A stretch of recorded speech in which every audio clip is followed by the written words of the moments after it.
Fala pessoal, vamos para mais um vídeo aqui e nesse vídeo a gente vai falar sobre vetores. Vetores geralmente ele é estudado na física, embora seja um conteúdo da matemática, né? A gente pode considerar um vetor como sendo um segmento de reta orientado. Os vetores são geométricos, elementos do estudo da matemática.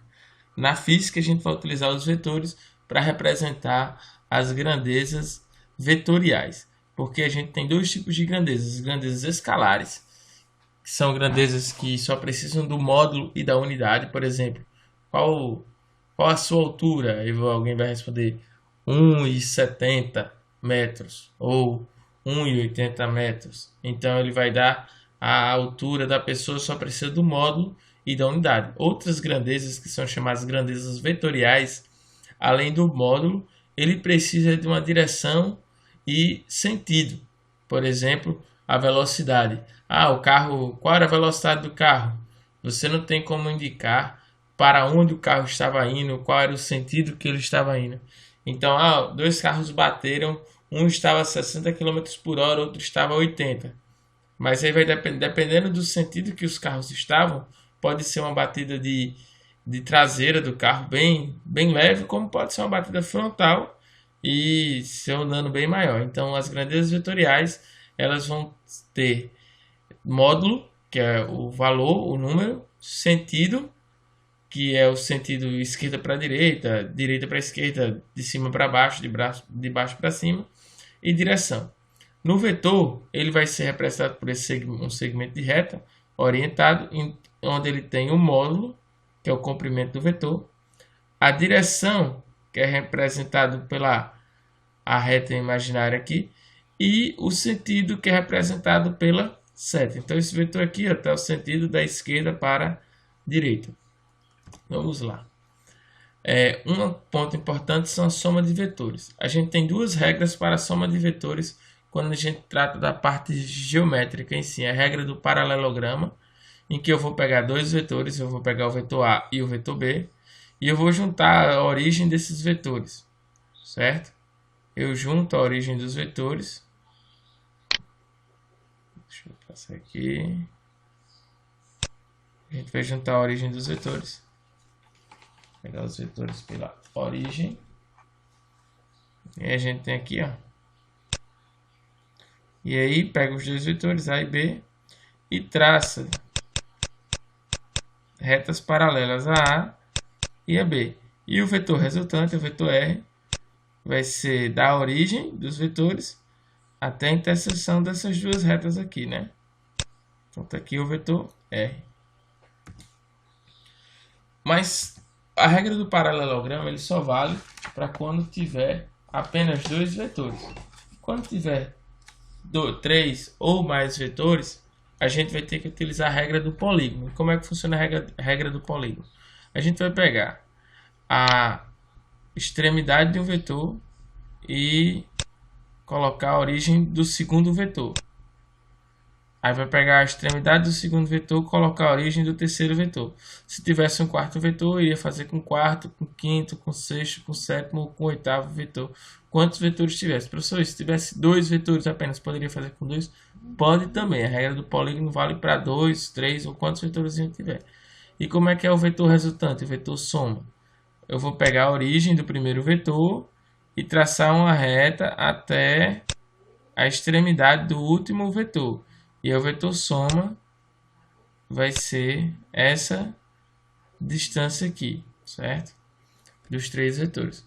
Só que um grande porém dos vetores se eu tivesse sempre, todas as provas, um papel milimetrado para saber o módulo desse vetor resultante, era só eu pegar a régua e medir. E eu saberia o módulo desse vetor resultante de acordo com o valor dos outros vetores que a gente tem. Só que o grande problema é que às vezes a gente precisa calcular o módulo sem saber os valores, sem saber os desenhos. A gente não vai ter como medir na régua. Então, para isso, a gente vai ter que utilizar a lei dos cossenos, que diz que R, o vetor resultante, é igual à raiz quadrada do primeiro vetor, mais a raiz quadrada do segundo vetor, mais duas vezes o primeiro, vezes o segundo, vezes o cosseno do ângulo formado entre os vetores, certo? Só que essa é a regra geral, essa vai valer para calcular qualquer tipo de vetor. Mas alguns casos específicos e que são os mais comuns de calcular vetor, a gente não vai precisar utilizar essa regra. Primeiro, quando os vetores têm o mesmo sentido e a mesma direção. É bem simples de calcular. Em vez de utilizar toda a regra, né, que é da lei dos cossenos, a gente soma só o vetor A com o vetor B. Por exemplo, se eu tenho um vetor A de 5, módulo 5, um vetor B de módulo 7, que estão no mesmo sentido e direção, o vetor resultante vai ser um vetor R qualquer e eu somo o módulo dos dois vetores, que no caso vai dar 12, certo? Agora, quando eu tenho vetores na mesma direção, mas sentidos opostos, então vai ser o módulo, né? O vetor resultante vai ser o módulo da diferença desses vetores. Então, se eu tenho um vetor A de 7, um vetor B de 5, eles têm sentidos opostos, eu vou fazer a subtração, 7 menos 5 vai dar 2. E o sentido desse vetor resultante vai ser o sentido do vetor de módulo maior. Então, no caso aqui, o vetor resultante aqui foi da direita para esquerda o sentido, porque o módulo maior era 7. Aí outro caso bem específico é quando eu tenho soma com vetores perpendiculares. Aí eu vou fazer, como são vetores perpendiculares, o ângulo vai ser 90 graus. Se o ângulo que forma é 90 graus, se o ângulo formado for 90 graus, a gente tem cosseno de 90 zero, então vai sobrar só a raiz quadrada do primeiro mais a raiz quadrada do primeiro ao quadrado mais o segundo ao quadrado. Eu coloquei o exemplo aqui, ó, o vetor 4 e o vetor 3. Isso aqui é Pitágoras, né? Então vamos fazer com esses dois aqui o exemplo que a gente tem. Resultante é igual a raiz quadrada de 3 ao quadrado mais 4 ao quadrado. O vetor resultante vai ser igual a raiz quadrada de 9 mais 16. O vetor resultante vai ser igual a raiz quadrada de 25. R é igual a 5. Está aqui, ó, o valor de 5. Para eu saber qual é o valor dessa resultante, é só traçar retas paralelas, que a gente sabe a direção e o sentido. Mas para calcular o módulo, a gente utiliza Pitágoras. Isso aí quando formar um ângulo de 90 graus, né? Sempre perpendiculares. Outro ponto que a gente também vai utilizar bastante é a decomposição de vetores. Nem sempre a gente vai trabalhar com um vetor inclinado. A gente tem que decompor ele na vertical ou na horizontal. Se a gente pegar esse vetor aqui e a gente vai chamá-lo, tem um plano cartesiano x e o y. Se eu pego um vetor f qualquer, que ele está representado nesse plano aqui, ele vai ter uma componente que é sombreada aqui no eixo x, seria a sombra desse vetor no eixo x, e a sombra dele no eixo y. Se eu pegar esse f de y aqui, que é no eixo y, e trazer ele para cá, vai ser exatamente esse vetor aqui, fy. E aqui a gente forma, para quem lembra, ângulo 90 graus, um triângulo retângulo. Então a gente vai ter as componentes no fx e no fy. O fx desse ângulo aqui, θ, o fx vai ser o cateto adjacente. E do ângulo θ, o fy vai ser o cateto oposto. Então, para calcular os valores de fx e de fy, a gente tem que lembrar do seno, né? Seno e cosseno. Cosseno, cateto adjacente sobre hipotenusa, e seno, cateto oposto sobre a hipotenusa. Para você toda a vida não precisar decorar isso, lembrar isso aí, você pode simplesmente lembrar que para eu saber o valor de fx, a componente fx da decomposição de vetores, é só pegar o valor do vetor f. Vou pegar o valor do vetor f e vou multiplicar pelo cosseno desse ângulo aqui, θ, que é formado entre a horizontal. E para eu saber o valor de fy, eu vou pegar o valor de f, certo? E multiplicar pelo seno desse ângulo. Por exemplo, se eu tenho aqui um vetor, se eu tenho um vetor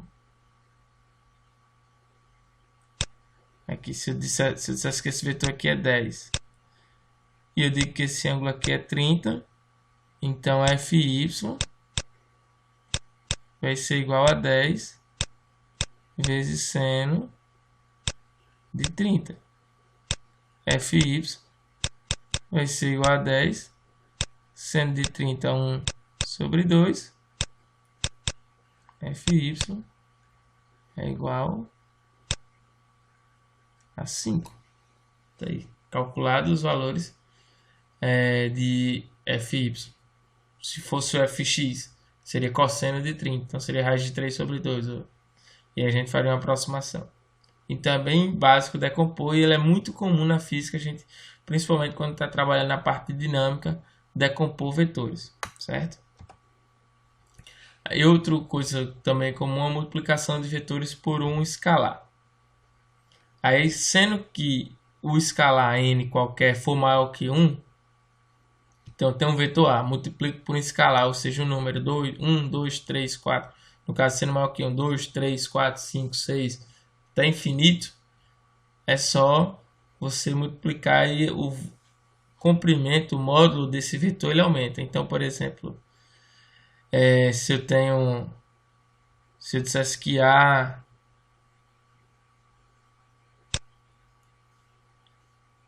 se o módulo do vetor A fosse 2 e ele fosse multiplicado por n aqui sendo 3, então o vetor resultante aqui seria 6, simples assim. Agora, quando o escalar é menor que 1 e maior que 0, em vez de o vetor aumentar, ele vai diminuir. Então, se eu tenho um vetor A aqui e multiplico por um número escalar entre 0 e 1, então eu vou ter uma diminuição desse vetor. Certo? Agora, quando o escalar é menor que menos 1, ou seja, menos 2, menos 3, menos 4, menos 5, menos 6, o vetor ele vai aumentar o seu módulo, mas ele vai inverter o seu sentido. Então, por exemplo, se aqui fosse 2 e o escalar, o número que eu estou multiplicando, escalar aqui qualquer fosse menos 3, então ele muda o sentido e eu vou ter um sentido contrário, um vetor menos 6, só para indicar o sentido do vetor. Aí eu coloquei um exemplo aqui. Se o vetor A vale 4, então quanto vai ser A vezes 2? É só multiplicar 4 por 2, que dá 8. E aí você vai ter uma amplificação do vetor, né? Porque o escalar aí no caso é 2, certo? Então, nos próximos vídeos a gente vai passar exercícios com soma de vetores, com questões que caem principalmente em concursos militares. Espero que tenha feito me entender aí com essa parte de vetores, que iremos utilizar bastante durante o curso de física, né?